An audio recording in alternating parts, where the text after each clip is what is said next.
हाँ भैया, बड़ा टेस्टी, बहुत टेस्टी मैडम ने बनाया दो। वाह, किसी ने बदरिया गूलर खाए, किसी ने बदरिया गूलर खाए। 4 से लेकर 6 महीने तक नहीं पहनूंगा मैं। गुड मॉर्निंग दोस्तों, आज घर का आटा ख़त्म हो गया है। अब मैडम जो है अब बेसन का आटा यूज़ कर रही हैं, और बेसन की आटा यानी कि बेसन की रोटी और चटनी बस आज खाने को मिलेगी। तो ये भी मेरा फेवरेट खाना है, बेसन की रोटी चटनी। बेसन की रोटी तो खाता है लेकिन चटनी नहीं खाता। तुमने किस चीज़ से खाया ये बता। नहीं, मक्खन, खाली मक्खन और बेसन की रोटी बस। ये देखो, जो है साथ में पानी और मक्खन से खाया। अब भाई ये चटनी आ गई और ये रोटी आ गई।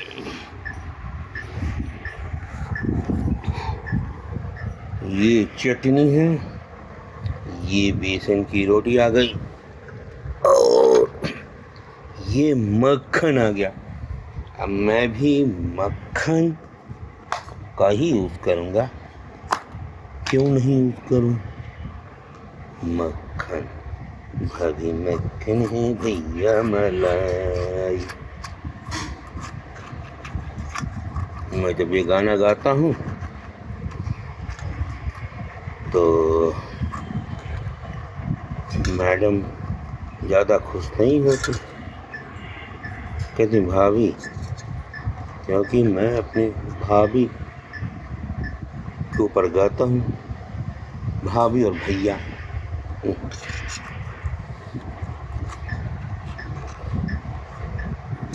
ज़्यादा मक्खन नुकसान तो ना करेगा।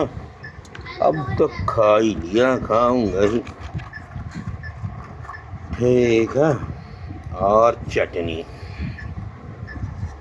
ये लो भैया, चटनी चटनी चटनी। मैडम ने कहा इसमें खाओ चटनी, मुझे लगता है इसमें निकाल के रखेंगी। अगर मैं इसको खा लूँगा इसमें तो झूठा हो जाएगा, तो ये चटनी निकाल लिया। देखो, चटनी में थोड़ा सा दबा के खाता हूँ। डालिए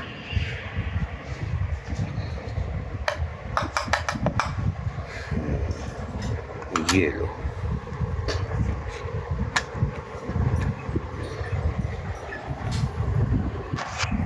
इसमें भी मक्खन लगा चुका हूँ। अब ये 2 मक्खन वाली रोटी हो गई है, ठीक है। और चटनी भी लेता हूँ।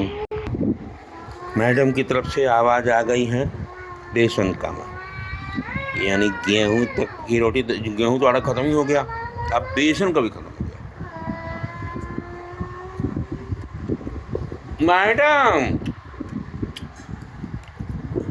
एक आध रोटी और मिलेगी या बेसन कम है? मैडम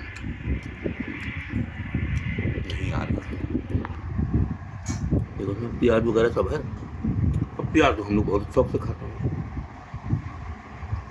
तो प्याज वैसे थोड़ा अच्छा खाने में लगती। बेसन कम था लेकिन अब 3 रोटी आ गई, 3 रोटी और चटनी। देखो, मैं 1 रोटी से खा गया। तो चटनी में बहुत कहता हूँ, बहुत टेस्टी बना हुआ है। मैडम को तारीफ़ करना पड़ेगा, मैडम का हाथ नहीं चूम नहीं सकते। लेकिन हाँ, यह है कि मैडम का बड़ी ज़बरदस्त। हाँ भैया, बड़ा टेस्टी, बहुत टेस्टी मैडम ने बनाया दो। वाह,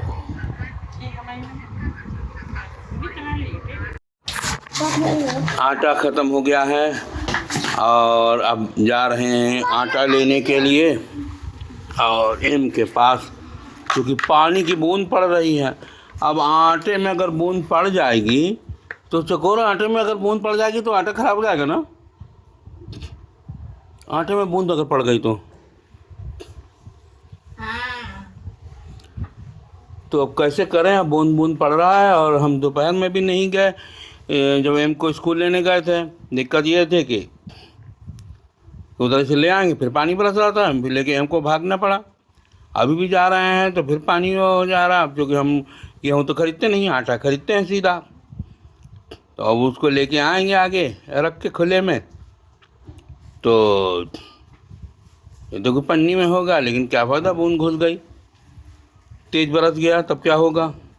ये तो कि बूंद बूंद बढ़ रहा है, पानी बरस रहा है, फिर भी मैं देखता हूँ ये बैठा है दरवाजे पे, पानी से बच के किनारे बैठा। अभी मार खाई चाहिए और पानी कुछ कम हुआ। अरे महीन महीन बूंद पड़ रही है, महीन महीन बूंद। ये देखो, तो इसमें जाना ठीक नहीं है। इसे पता चला, नाली से पता चला। देखो महीन महीन बूंद कितनी तेज पड़ रही, देखो बेटा ना, अभी जाना बिल्कुल ठीक नहीं है।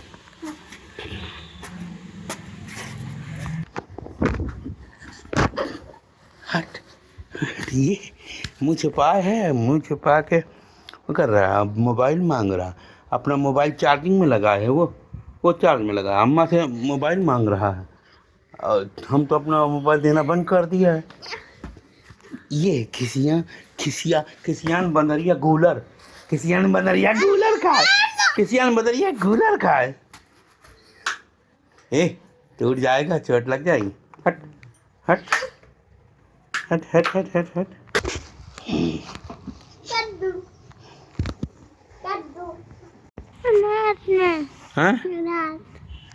रात में कै बजे आ जाएगा?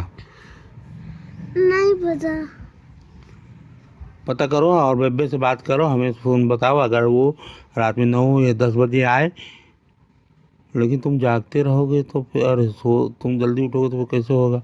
तो मैं तुम्हें फिर कल छोड़ दूंगा अगर वो आ रहा होगा, ठीक है।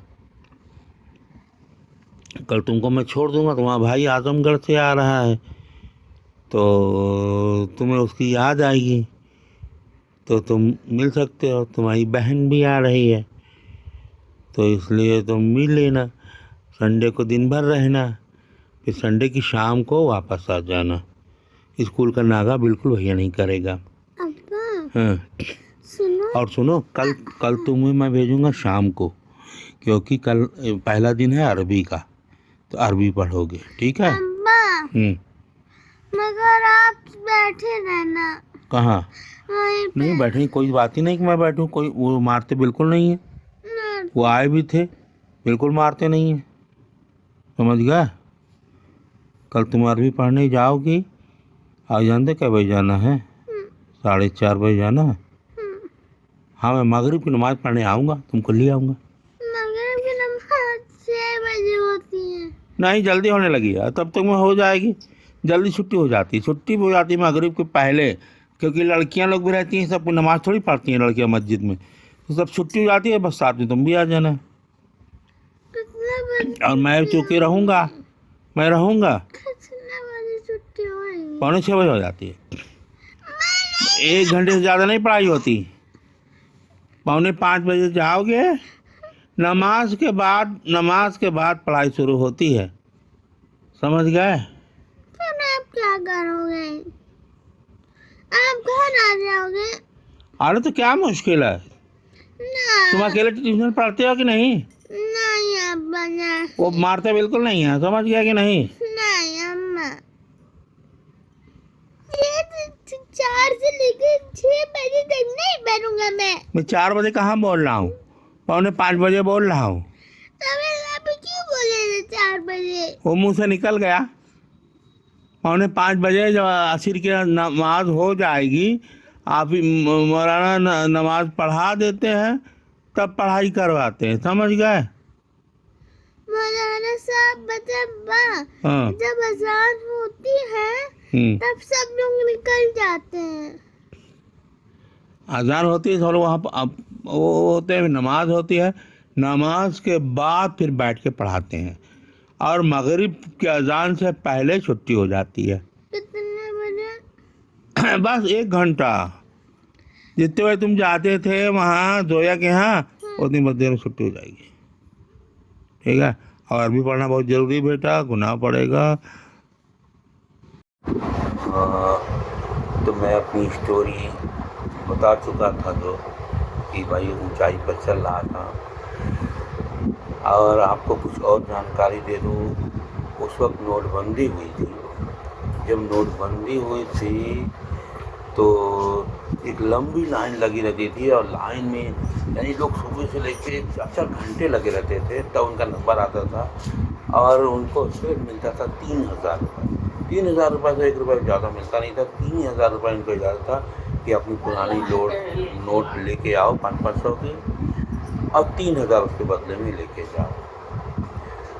तो मैं भी जाता था, लाइन में लगता था, लेकिन मैं निकालने के लिए, लेने के लिए नहीं जाता था, केवल लेने के लिए जाता था, देने के लिए जाता था। और मेरे पास 1 लाख 1.5 लाख से ऊपर ही होता था। और ये 1.5 लाख रुपए जब मैं लेके जाता था, दूर, चूँकि अब आगे तो खड़ा नहीं हो सकता था क्योंकि मुझे जमा करना था, ना कोई दूसरी लाइन थी।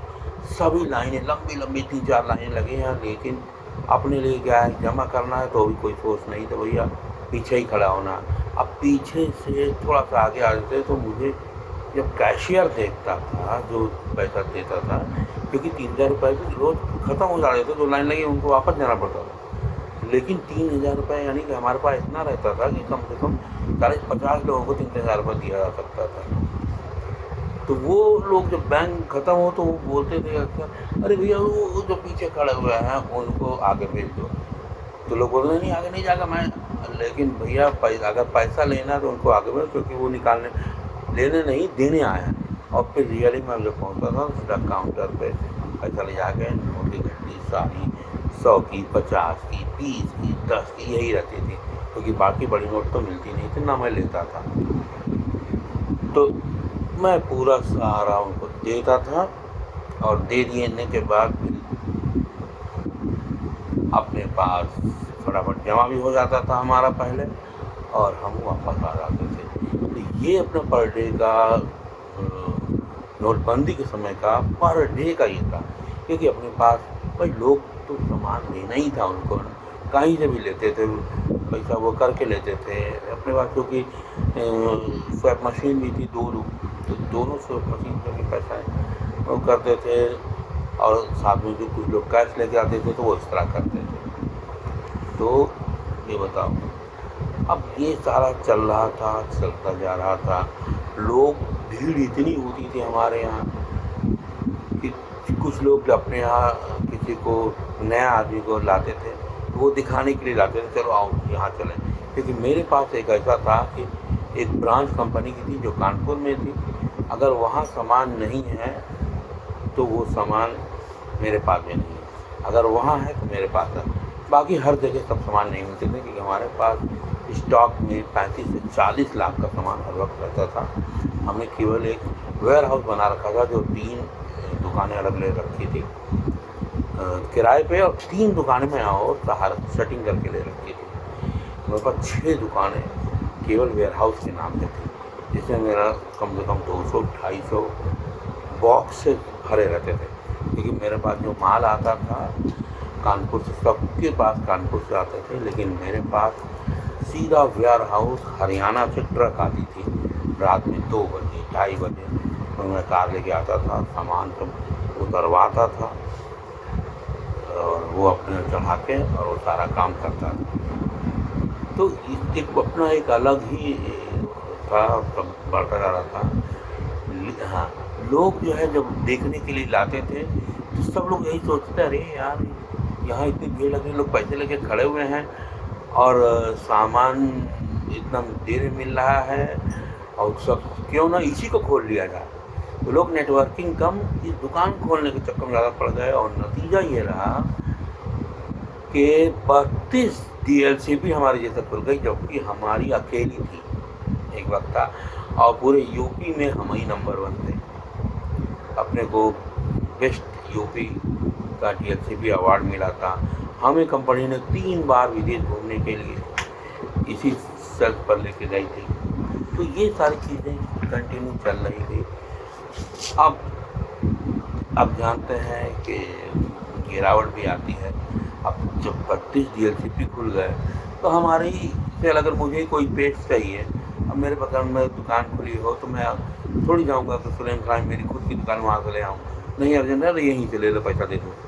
तो वही हाल हुआ कि लोग जो मेरे यहाँ आते थे उनके नज़दीक पहुँच गया तो वो वहाँ से जाने लगे। सेल मेरी डाउन हुई, लेकिन चूँकि अपने पास सामान की अवेलेबिलिटी इतनी ज़्यादा थी कि हर वक्त कहीं से भी, यानी कभी कभी तो मेरे पास नेपाल से भी लोग आ जाते थे सामान खरीदने के लिए। तो वो इसलिए हमारी सेल पर ज़्यादा असर नहीं पड़ा, लेकिन फिर भी असर पड़ा। उतना असर नहीं पड़ा, मतलब जहाँ 40-45 लाख की एवरेज सेल थी पर मंथ की, वो 35 से 40 आ गई। तो अपने लिए भी कोई ज़्यादा खास वो नहीं था कि चलो खुल गई है तो सेवाएँ सब जगह होनी चाहिए, कोई दिक्कत नहीं है। कंपनी की सेल और बढ़ गई तो अपने को ज़्यादा दिक्कत नहीं हुई, क्योंकि हमारी जहाँ पर थी और वो सबसे पॉश इलाके, सबसे अच्छी जगह पे थी, तो कहीं से भी लोग वहाँ आ जाते थे। सहारा शॉपिंग सेंटर। वक्त बीतता गया, कोरोना आया। बस कोरोना जब आया है, लॉकडाउन आया है, देखिए अपने मैं उसी लॉकडाउन से 5 दिन पहले मेरा एक भाई, मौसेरा भाई, निखारादास भाई, वो अचानक जल्दी जाने लगा कुवैत, क्योंकि वो कुवैत में ही काम करता था। तो वो जाने लगा तो उसको हम सी ऑफ करने के लिए लखनऊ से इलाहाबाद आए और जाके एयरपोर्ट में सी ऑफ किया। और सी ऑफ किया है, एक ही बस ये था कि कल जाऊंगा, बस लॉकडाउन लग गया। अब लॉकडाउन का मतलब है कि जो जहाँ है डिस्ट्रिक्ट तो पार कर ही नहीं सकता। अब मैं इलाहाबाद में हूँ तो इलाहाबाद ही में रह गया और उधर लखनऊ जा नहीं सकता। अब लॉकडाउन लगने से अचानक बंदी हो गया तो जहाँ पे वही हुआ और हम हो गए परेशान, अब कैसे जाए। लेकिन क्योंकि चाबी वगैरह तो हमारी स्टाफ ही रखते थे, कोई सब करते थे। बैंक में CMS हो जाता था। फिर जो दिन की सेल थी, पैसा कम करने के लिए मैं ही बोलता था कि भाई अभी दिन में 2 बजे के बाद गए, जो कैश आया है जाके बैंक में जमा कर दो। तो CMS को भी पैसा दिया जाता था सुबह, साथ में शाम को शाम के नहीं 2 बजे 2:30 बजे बैंक में भी भेज दिया जाता था, ताकि अपने पास कैश कम बचा रहे, कोई दिक्कत ना हो, कैश हैंडलिंग की दिक्कत ना हो, क्योंकि वो कैश फिर कल उसको बाकी दिया जाएगा। ये सारा एक सिस्टम कंटिन्यू हो रहा था। वो लोग यहीं कर रहे थे, हम यहीं रुके हुए थे, अब क्योंकि हम जा नहीं सकते थे। फिर अब वो बंदी हो गई, कैसे खोला जाए, खुल नहीं रहा था, लोग घर से निकल नहीं पा रहे थे। फिर अचानक, क्योंकि मैं जहाँ पर हूँ लखनऊ में, तो अपने बहुत ज़्यादा पुलिस डिपार्टमेंट से, CBI डिपार्टमेंट से कई लोग अपने बहुत जानने वाले लोग थे। तो हमने 3 स्टार पुलिस वाले को फ़ोन किया, दरोगा SO रैंक का था, कि भाई हमारे 3-4 लोग हैं, इनका लाइसेंस बनवाओ, DM पास। तो उसने क्या किया कि वो 3 लोग को अलग अलग घर में गया, अपनी गाड़ी लेके, यानी पुलिस जीप, और सबको लेके गया, जाके DM पास बनवा के सब घर छोड़वाया। तो ये एक अपना सोच, मैं इलाहाबाद में हूँ, ये सारा काम हो गया। और आपको जानकारी दे दें, पूरे लखनऊ में केवल 400 DM पास बने थे, जिसमें से 3 हमारे लोगों के थे। ये बन गया। अब वो तीनों लोग जो थे, वो लोग जो कि इमरजेंसी चीज़ के लिए दुकानें खोली थी, खासकर परचून की दुकानें, तो हमारे पास बेचडील था, तो उसकी वजह से वो लोग आते थे और खोलते थे। अब चूँकि हमको एक आदमी ऐसा भी चाहिए था जो यहीं पर कर सके। एक हमारा स्टाफ और था जो बाराबंकी में रहता था, वहाँ से आता था, डिस्ट्रिक्ट बाराबंकी लगता था, तो वो वहीं रुक के, उसको हमने कहा कि आप वहीं रुको। मैंने एक जो पास होल्डर था उसके ज़रिए लैपटॉप पहुंचवा दिया उसके पास। शाम को होता था, जितना भी अपने पास आर्डर आता था वो आर्डर मेरे पास आता था और मैं सबको वो करके उसके पास भेज देता था बिल करने के लिए। बाराबंकी वाले के पास वो कंप्यूटर ऑपरेटर था, तो वहीं से बिल करता था सबको, जितना भी बिलिंग हो जाती थी, और वही सबको चाहिए था क्योंकि बिलिंग ज़रूरी थी। इधर जो है सारे काम चल ही रहे थे अपना, और हमने उसी में वेस्टीज के साथ साथ वेस्टीज को भी खोल रखा था। और हमारा एक और वेस्टीज के जो हमारे डाउन में नहीं थे, नापन में थे, लेकिन अपना व्यवहार उनसे अच्छा था, वो CBI ऑफिसर थे। वो उनका घर नज़दीक था हमारे ऑफिस के पास। वो बेचारे आते थे खाना लेके अपना, और आके वो बैठते थे, सारा हिसाब किताब रखते थे, जितने लोग भी आते थे सबका उनका कैश लेते थे, किसी का ATM है तो उससे मशीन से लेते थे, और वो करके शाम को मेरे को रिपोर्ट भेज देते थे कि साहिल भाई आज जो है इतना सेल हुआ, ये ऑर्डर है, मैं आपको भेज रहा हूँ। तो हर ऑर्डर की फ़ोटो वर्ड कॉल करके व्हाट्सएप देते थे, फिर मैं उसको सब चेक करके कितना अमाउंट है तो करने के बाद, और वो वहाँ भेज देता था बाराबंकी वाले के पास, वो वहाँ पे बैठे, यानी सारा काम मैं इलाहाबाद से ही सारा कुछ कर रहा था। और लॉकडाउन हो रहा था लेकिन हमारा ऑफिस खुला था।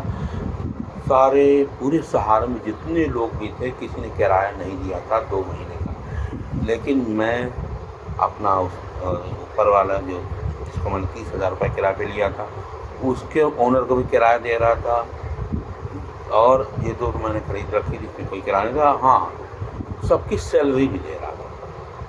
ये लोग को टाइमिंग था 9 से 2-3 घंटे के लिए बुलाता था, बस सुबह आके ये लोग करके, और दिन भर बाकी हमने सबको बोल दिया था जिसको भी बिलिंग करवाना हो, सामान लेना हो, इस वक्त आ जाए। तो इस तरीके से भी हमने चलाया, डील भी बनी, लॉकडाउन में भी अपना एक अच्छा रुतबा रहा, सेल बढ़ती गई। ये हम कर पाए, यहाँ तक कि कानपुर का जो मेन ब्रांच था वो लोग PM पास वगैरह नहीं बना पाए, मैंने बनवा लिया। तो ये अपना इतना अच्छा व्यवहार था सबसे। एक जो है पुलिस का और डिपार्टमेंट आदमी था, IG का वो था अफजली, वो मुझसे बोला अगर आपको इलाहाबाद से लखनऊ जाना हो बताइएगा, मैं गाड़ी लेके आऊँगा, आपको लेके चला जाऊँगा। लेकिन हमने कहा अच्छा है कि यहीं रहूँ, इसलिए मैं गया। तो थैंक यू, मैं इसके आगे फिर मैं बताऊँगा। ओके सर, इसी के साथ मैं एंड करता हूँ, फिर अगले आपको अपनी मुलाकात होगी कल। Okay, thank you very much.